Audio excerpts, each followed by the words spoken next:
تک باقی رہے گی. یہ کتاب محمود ہے. جب یہ کتاب صبح قیامت تک رہے گی تو جس نبی پر یہ کتاب نازل کی گئی ہے اس نبی کی نبوت بھی صبح قیامت تک رہے گی. الحمدللہ رب العالمین والصلاة والسلام علی اشرف الانبیاء والمرسلین وعلى آله وأصحابه أجمعين. أما بعد، أعوذ بالله من الشيطان الرجيم. بسم الله الرحمن الرحيم. وإذ يمكر بك الذين كفروا ليثبتوك أو يقتلوك أو يخرجوك ويمكرون ويمكر الله والله خير الماكرين. صدر گرامی، واجب الاحترام علماء کرام، حاضرین جلسہ، پردہ نشین خواتین، اللہ تعالیٰ کی مہربانی، اس کا احسان اور کرم ہے آج کا یہ عظیم الشان اجلاس جو اس ادارے کی جانب سے حسب معمول منعقد کیا گیا. آپ نے اکابر علماء کرام کا بیان اور شعراء کا کلام اور قراء کی قرات سماعت فرمائی. میں آپ کی خدمت میں قرآن کی اس آیت کے حوالے سے ایک بات اختصار کے ساتھ عرض کرنا چاہتا ہوں. شرط یہ ہے کہ آپ پوری توجہ اور دھیان کے ساتھ ہماری بات سماعت فرمائیں کہ میں کہنا کیا چاہتا ہوں. آج دنیا کی حالت یہ ہے کہ انسان کی بات بغیر دلیل کے مان لیتا، لیکن جب دین و ایمان کی، قرآن اور حدیث کی، اللہ اور نبی کی بات جو بات دلیل ہوتی ہے اس کے سامنے پیش کی جاتی ہے تو اس بات کے ماننے میں ہچکچاتا ہے، کشوکش اختیار کرتا. اس طرح کے انسانوں کی نادانی کا اندازہ ہوتا ہے. ایک مرتبہ ایک شخص بازار گیا، وہاں جانوروں کی منڈی لگی تھی. اس نے اس منڈی میں اعلان کیا ہمارا یہ گھوڑا اس کی قیمت 50,000 روپیہ. تو لوگ اس کا اعلان سن کر کے حیرت زدہ ہو گئے کہ 50,000 روپے کا گھوڑا خریدنے کے لیے اس زمانے کا بادشاہ وزیر بھی منڈی پہنچا ہوا. بادشاہ نے سنا کہ 50,000 روپے کا گھوڑا ملا تو بادشاہ بھی اس گھوڑے کو دیکھنے کے لیے پہنچا، وزیر بھی پہنچا. تو بادشاہ نے گھوڑا بیچنے والے سے کہا اس گھوڑے کی قیمت 50,000 روپیہ کیوں؟ تو گھوڑا بیچنے والے نے کہا جناب یہ گھوڑا بڑا کراماتی ہے اور بڑا برکاتی. جب بادشاہ نے یہ سنا تو وہ حیرت زدہ ہو گیا کہ جانور بھی کراماتی اور جانور بھی برکاتی. تو کہا اس گھوڑے میں برکت اور کرامت کیا؟ تو گھوڑا بیچنے والے نے کہا جناب اس گھوڑے پر جو بیٹھتا ہے اس کو بیٹھتے ہی مکہ مدینہ دکھائی پڑنے لگتا. اب لوگ اور حیرت زدہ ہو گئے کہ مکہ مدینہ دیکھنے کے لیے اب وہاں جانے کی ضرورت نہیں ہے، کسی گھوڑے کو خرید لو، اس پر بیٹھ کر مکہ مدینہ دیکھ لو. تو بادشاہ نے اپنے وزیر سے کہا ذرا بیٹھ کر کے ٹیسٹ کرو. تو جب بادشاہ نے وزیر سے ٹیسٹنگ کے لیے کہا تو گھوڑا بیچنے والا سوچ میں پڑ گیا کہ راز فاش ہو جائے گا، واقعہ کلیئر ہوگا، لہذا گھوڑا بیچنے والے نے آہستہ سے کہا سنیے، پاپی آدمی کو مکہ مدینہ دکھائی نہیں پڑتا۔ اب وزیر سوچ میں پڑ گیا کہ اگر گھوڑے پر بیٹھنے کے بعد میں نے کہا مکہ مدینہ دکھائی نہیں پڑتا تو لوگ کہیں گے زمانے کا سب سے بڑا پاپی انسان یہی ہے، لہذا اپنا بھرم برقرار رکھنے کے لیے وزیر نے گھوڑے پر بیٹھتے ہی کہا سبحان اللہ، ماشاء اللہ، مکہ مدینہ دکھائی پڑ رہا۔ جب بادشاہ نے وزیر کی زبان سے سنا کہ مکہ مدینہ دکھائی پڑ رہا ہے تو بادشاہ سوچ میں پڑ گیا کہ اگر میں بیٹھا اور مجھے بھی مکہ مدینہ ہی دکھائی پڑا تو بادشاہ وزیر کے مابین فرق ختم ہو جائے گا، لہذا مجھے تو کچھ اور بھی دکھنا چاہیے۔ جب دکھائی نہیں پڑنا ہے، دیکھنا ہی ہے تو کچھ اور بھی دکھائی پڑ سکتا ہے۔ تو بادشاہ وزیر کو اتار کر کے کہتا ہے میں تم سے ہر اعتبار سے اچھا ہوں، تم اترو میں ٹیسٹ کرتا۔ اب بادشاہ بیٹھا تو بادشاہ نے کہا ماشاء اللہ، الحمدللہ، مکہ مدینہ کے ساتھ جنت دکھائی پڑ رہی ہے۔ حالانکہ اس دنیا میں رہتے ہوئے جنت دکھائی پڑنے کا سوال ہی پیدا نہیں ہوتا، مگر لوگوں نے بادشاہ کی بات پر اعتبار کر لیا۔ دین اسلام کی ہر بات بادلیل، اسلام نے جو دعویٰ پیش کیا ہے اس دعوے کے پیچھے مضبوط ترین دلیل پیش کیا۔ اسلام کے دعوے کی کسی دلیل کو دنیا کا کوئی انسان کنڈم نہیں کر سکتا۔ اللہ تبارک و تعالیٰ نے اس دین اسلام کو حضرت محمد رسول اللہ صلی اللہ علیہ وسلم کی مبارک ذات پر مکمل فرما دیا۔ اللہ نے ایک طرف آسمان سے کتاب نازل کیا تو دوسری طرف اللہ نے کتاب کو سمجھانے کے لیے اور کتاب کے تقاضے پر عملی نمونہ پیش کرنے کے لیے اپنا پیغمبر مبعوث فرمایا۔ آپ نے پڑھا ہوگا اور آپ نے سنا ہوگا کہ کتاب بھی اللہ کی طرف سے اور نبی بھی اللہ کی طرف سے، اسی لیے کتاب کو کتاب اللہ کہا جاتا اور نبی کو نبی اللہ کہا جاتا، رسول کو رسول اللہ کہا جاتا ہے۔ معلوم ہوا جس طرح کتاب اپنی مرضی سے اتر نہیں سکتی ہے، کتاب کو اتارنے کے لیے اتارنے والا چاہیے، کتاب کو نازل کرنے والا چاہیے، جس کی وہ کتاب ہے وہی نازل کرنے والا ہے، اس لیے اس کتاب کو کتاب اللہ کہا جاتا، اس کلام کو کلام اللہ کہا جاتا۔ اللہ کا قاعدہ، ضابطہ، دستور، اصول ہے کہ اللہ ہمیشہ اپنی کتاب نبی پر نازل کرتا ہے۔ اللہ کی کتاب آسمان پر نازل نہیں کی جاتی، پہاڑ پر معلق نہیں کی جاتی۔ کیوں؟ کتاب کا مخاطب انسان ہے، آسمان اور پہاڑ نہیں۔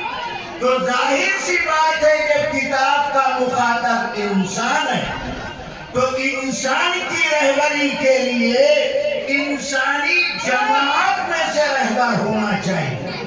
اسی لیے دنیا میں جتنے نبی رسول پیغمبر آئے سب انسانی جماعت سے تعلق رکھتے ہیں، سب انسانی جماعت سے تعلق رکھتے ہیں، اللہ ہمیشہ اپنی کتاب نبی پر نازل کرتا ہے۔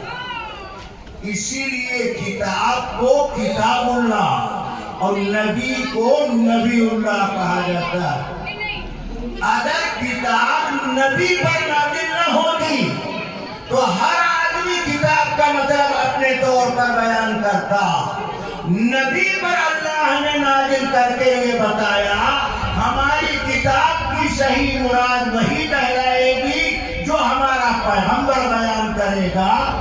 اللہ نے ضابطے کے مطابق قرآن مجید کو حضرت محمد رسول اللہ صلی اللہ علیہ وسلم پر نازل کیا۔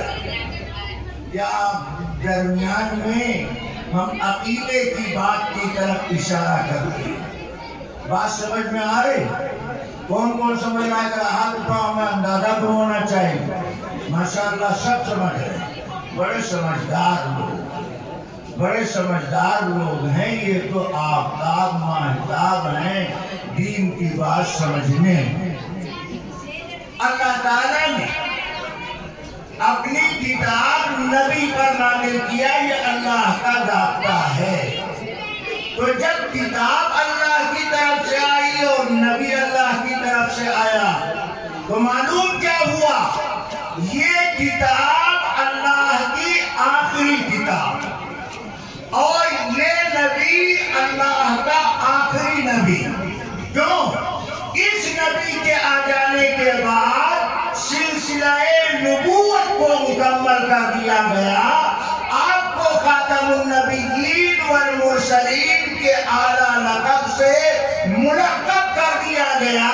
آپ کو سید الانبیاء کا لقب ملا، امام الانبیاء کا لقب ملا، خاتم المعصومین کا لقب ملا، خاتم النبیین کا لقب ملا۔ قرآن اللہ کی آخری کتاب اور محمد ابن عبداللہ حضرت محمد رسول اللہ صلی اللہ علیہ وسلم اللہ کے آخری نبی، آخری رسول، آخری پیغمبر۔ اب نہ کوئی نئی کتاب آنے والی، نہ کوئی نیا نبی آنے والا۔ اب آئے گا کیا؟ اب قیامت آئے گی، اب قیامت آئے گی۔ اسی لیے اللہ کے پیغمبر نے مدینہ میں مسجد نبوی کے منبر پر کھڑے ہو کر اس عقیدے کا اعلان کیا، بعثت انا والساعۃ کہاتین، میں اور قیامت ان دو انگلیوں کی طرح۔ جیسے یہ دو انگلیاں آپس میں ملی ہوئی، ایسے میرے آ جانے کے بعد قیامت بالکل قریب آ گئی۔ اب آنے والی چیز قیامت ہے، نہ کوئی نئی کتاب آنے والی، نہ نیا نبی آنے والا۔ البتہ دھیان سے سنو، میں آگے کیا کہہ رہا ہوں۔ یہ کتاب قیامت کی صبح تک باقی رہے گی۔ یہ کتاب کتاب محفوظ ہے۔ جب یہ کتاب صبح قیامت تک رہے گی تو جس نبی پر یہ کتاب نازل کی گئی ہے اس نبی کی نبوت بھی صبح قیامت تک رہے گی۔ تو جب کتاب صبح قیامت تک اور نبی کی نبوت صبح قیامت تک، تو پھر اس کتاب کی حفاظت کا سامان اللہ پیدا کرے گا۔ اسی لیے اللہ تعالیٰ کا ایک خصوصی لقب ہے حکیم ہونا، حکمت والا ہونا۔ اللہ کی شان حکمت کا تقاضا ہے کہ جب آخری کتاب آ گئی، آخری نبی آ گیا، تو اس کتاب کی حفاظت کا سامان کیا جائے۔ اس کتاب کو صبح قیامت تک محفوظ رکھا جائے۔ تو اللہ نے صاف اعلان کیا، اِنَّا نَحْنُ نَزَّلْنَا الذِّكْرَ وَإِنَّا لَهُ لَحَافِظُونَ۔ ہم اس کتاب پہ نازل کرنے والے۔ معلوم ہوا کتاب اللہ۔ قرآن کے تعارف کے لیے اس آیت میں اللہ نے لفظ قرآن استعمال نہیں کیا، بلکہ قرآن کے لیے ایک نیا نام لفظ ذکر استعمال کیا۔ علماء جانتے ہیں ذکر کے معنی اللہ کے بندوں کے دلوں میں اللہ کی یاد باقی ہے۔ ذکر کے معنی ہے اللہ کے بندوں میں اللہ کے دلوں میں اللہ کی یاد باقی رہے۔ گویا پتہ کیا چلا؟ دھیان سے سنیے، نزول قرآن کا، میرے الفاظ پر دھیان دو میں کیا کہہ رہا ہوں، نزول قرآن کا بنیادی مقصد ہے یاد الہی کو پیدا کرنا۔ نزول قرآن کا بنیادی مقصد ہے یاد الہی کو پیدا کرنا، جس کا رشتہ جتنا زیادہ قرآن سے مضبوط رہے گا اس کے دل میں اللہ کی یاد بیدار رہے گی۔ اور جو بدنصیب اپنا تعلق قرآن سے کاٹے گا، قرآن سے رابطہ نہیں رکھے گا، اس کا دل مردہ ہو جائے گا، اس لیے کہ قرآن یاد الہی کا ذریعہ ہے۔ قرآن سے تعلق یاد الہی کا سامان پیدا کرنا، اور قرآن سے دوری محرومی یاد الہی کی نعمت سے محروم ہو جانا۔ اللہ تعالیٰ نے صاف کر دیا کہ اس قرآن کو ہم نے نازل کیا، ہم ہی اس کی حفاظت کرنے والے۔ اب آپ کو کوئی بجھا سکتا ہے کہ تورات بھی اللہ نے نازل کیا، انجیل بھی اللہ نے نازل کیا، زبور بھی اللہ نے نازل کیا، صحف ابراہیم و موسیٰ بھی اللہ نے نازل کیا۔ تو اللہ کے نازل کرنے سے اگر محفوظ ہے تو وہ کتابیں محفوظ کیوں نہیں؟ معلوم ہونا چاہیے ان کتابوں کے لیے اللہ نے کہیں نہیں کہا وَإِنَّا لَهُ لَحَافِظُونَ، اس کی حفاظت ہم کریں گے۔ ان کتابوں کی حفاظت ان کتابوں پر ایمان لانے والوں کے ذمہ کیا گیا۔ قرآن کو یہ کمال، یہ خصوصیت ملی کہ اللہ نے اس کی حفاظت کا وعدہ خود فرمایا۔ اللہ اپنے وعدے کے خلاف کرنے والا نہیں۔ ان اللہ لا یخلف المیعاد، اللہ وعدہ خلافی نہیں کرتا۔ اللہ نے موسیٰ کی حفاظت فرمائی دریا کی نہروں میں، اللہ نے ابراہیم کی حفاظت فرمائی آگ کے انگارے پر، اللہ نے عیسیٰ کی حفاظت فرمائی زمین سے اپنے قریب بلا کر، اللہ نے پیغمبر کی حفاظت فرمائی مکہ سے عرش آدم پر بلایا۔ اللہ جس چیز کی حفاظت کرنا چاہے کوئی اس میں اثر انداز نہیں ہو سکتا۔ اللہ قرآن کا نازل کرنے والا، اللہ اس کی حفاظت کرنے والا۔ لہذا جب یہ مسئلہ کلیئر ہوا کہ قرآن صبح قیامت تک محفوظ رہے گا، تو پھر قرآن کی تعلیم صبح قیامت تک باقی رہے گی۔ اس دارالاسباب قرآن کی حفاظت کا یہ سامان کیا گیا کہ قرآن پڑھنا پڑھانا، قرآن سیکھنا سکھانا، یہ قرآنی تعلیم کو زندہ رکھنے کا ایک مضبوط طریقہ، اور یہ بھی اللہ نے ایمان والے بندوں کے دلوں میں ڈالا۔ جو قرآن کے عنوان سے اللہ کی مرضی ہے، اِنَّا عَلَيْنَا جَمْعَهُ وَقُرْآنَهُ، اس قرآن کا جمع کرنا ہمارا کام اور اس کا پڑھانا ہمارا کام۔ معلوم ہوا قرآن پڑھا پڑھایا جائے گا، قرآن سیکھا سکھایا جائے گا، قیامت تک یہ طریقہ باقی رہے گا۔ حضرت محمد رسول اللہ صلی اللہ علیہ وسلم نے قرآن کی اس تعلیم کو اپنی زندگی میں عام کیا۔ نبی نے لوگوں کو قرآن پڑھانا شروع کیا تو اس زمانے میں جو قرآن کی تکذیب کرنے والے تھے، انکار کرنے والے تھے، انہوں نے نبی کے مشن کو ناکام کرنے کے لیے طریقہ یہ نکالا، کہنے لگے لا تسمعوا لهذا القرآن والغوا فيه لعلكم تغلبون، جب قرآن پڑھا جائے شور مچاؤ، آواز نکالو، قرآن کی آواز کو دباؤ۔ اللہ تعالیٰ نے کہا یہ قرآن کی عظمت کو جانتے نہیں۔ اے قرآن پر ایمان لانے والے، قرآن کو اللہ کا کلام سمجھنے والے، قرآن کو پڑھنا، دیکھنا، سننا، ثواب جاننے والے، وَإِذَا قُرِئَ الْقُرْآنُ فَاسْتَمِعُوا، جب قرآن پڑھا جائے۔ علماء جانتے یہاں آیت میں اللہ یہ نہیں کہہ رہا کہ نماز میں پڑھا جائے تو سنو اور نماز سے باہر پڑھا جائے تو نہ سنو۔